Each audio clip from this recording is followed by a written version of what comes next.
देख रहे हैं सूरज सरप्राइज। दोस्तों आपको तो पता ही है कि मुकेश अंबानी के छोटे बेटे के शादी में बड़े बड़े स्टार गए थे, बड़े बड़े सुपर स्टार गए थे, यहाँ तक कि पावर स्टार पवन सिंह भी गए थे। जी हाँ दोस्तों, आप लोगों ने बिल्कुल सही सुना। दोस्तों आपको तो पता ही है कि पावर स्टार पवन सिंह का एक 15 साल पहले गाना आया था लॉलीपॉप लागेलू। जी हाँ दोस्तों, ये गाना ऐसा गाना है कि विदेश में भी बड़ी बड़ी पार्टी में गाना बजता है और यहाँ तक कि स्कूल कॉलेज में भी ये गाना बजता है। वही गाना मुकेश अंबानी के छोटे बेटे के शादी में बज गया।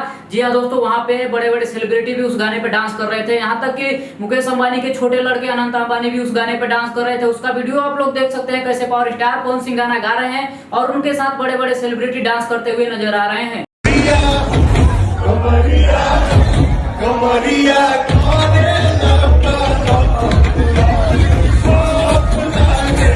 दोस्तों विदेश में भी जब पार्टी होती है तो पावर स्टार पवन सिंह का गाना जरूर बजता है। कोई गाना बजे या ना बजे, लेकिन पावर स्टार पवन सिंह का ये लॉलीपॉप सॉन्ग जरूर बजेगा। दोस्तों अगर आप भी पावर स्टार पवन सिंह के फैन हैं और पवन सिंह का ये लॉलीपॉप गाना ज्यादा से ज्यादा सुनना पसंद करते हैं तो वीडियो को एक लाइक करके चैनल को सब्सक्राइब जरूर से कर लेना और मिलते हैं किसी एक नए वीडियो में। तब तक के लिए दोस्तों जय हिंद जय भारत।